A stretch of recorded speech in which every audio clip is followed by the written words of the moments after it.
একটু নাড়াচাড়া দিয়ে দেয়।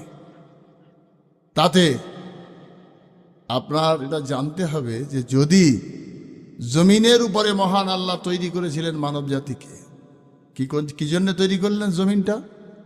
ওজে আল্লাহ আজবা জিবালা ওজে আল্লাহ আওতাদা, আল্লাহ তাআলা জমিনকে তৈরি করলেন মানুষের জন্যে।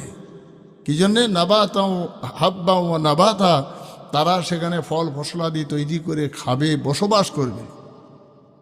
এবং সেই জমিনকে স্থিতিশীল রাখবার জন্যে আল্লাহ রাব্বুল আলামিন পাহাড়গুলোকে ওয়াজে আল্লাল জিবাল আওতাদা, পাহাড়গুলোকে পেরেক স্বরূপ সেঁটে দিলেন, যাতে মানুষ সেখানে সুষ্ঠুভাবে জীবনযাপন করতে পারে। সেই মানুষকে ভালোবেসে আল্লাহ পাহাড় তৈরি করলেন, জমিনকে স্থিতিশীল করলেন, তাদের ফল ফসলাদি তৈরি করবেন, মানুষ খাবে, তারা বসবাস করবে। সেই জমিনের উপরে যখন অত্যাচার আর জুলুম হবে,